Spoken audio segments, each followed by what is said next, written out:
আসসালামু আলাইকুম। আশা করেছো তোমরা সবাই ভালো আছেন। মুই তোমার দোয়াতে আলহামদুলিল্লাহ অনেক অনেক ভালো আছো। তো দেখা পাচ্ছেন মুই হাঁস চড়াচ্ছ, মুই কিন্তু গ্রামত গেছি মোর শ্বশুর বাড়িত। তো অন্য মোর ভাগ্নি নন্দের বেটি হাঁস কিনিছে।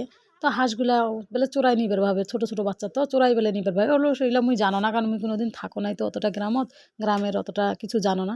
তো যাই হোক, তো ভাগ্নি কোনো ভাগ্নি দেখো মুও না হাঁসলা চোরাই নিবার অফিস ভাগ্নিক জিজ্ঞেস করছে, ভাবি কত করে নিছেন ভাগ্নি হাঁসগুলা? কাছে একটাই 33 টাকা, 20টা হাঁসে হচ্ছে 450 টাকা।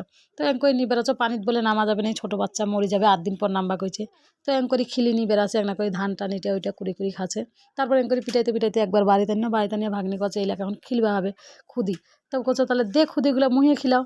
তাহলে খুদি ভিজে রেখেছিলো, এই খুদিগুলো খেলাছো। কিন্তু সত্যি কথা আমার খুবই ভালো লাগেছিলো, খুবই ভালো লাগছিলো, আমার অনেক হাসি পাচ্ছিলো, আনন্দ লাগেছিলো হাঁসগুলো খেলাইতে। অনেকগুলো হাঁস বাচ্চা চেও চেও করেছে, এইটা যে কত আনন্দ গ্রামত যা বুঝেছো। তারপর এই আর কি খিলাছো। হ্যাঁ, হাঁসগুলো দেখি মোর মন ভরে গেল, আর মুইও চাইনু যে তোমাকে না দেখা প্রথমবার যেহেতু এই ভিডিওটা হাঁসের করছো। তো তোমরা কেমন হয়েছে আমাকে অবশ্যই জানাবেন। আল্লাহ হাফেজ।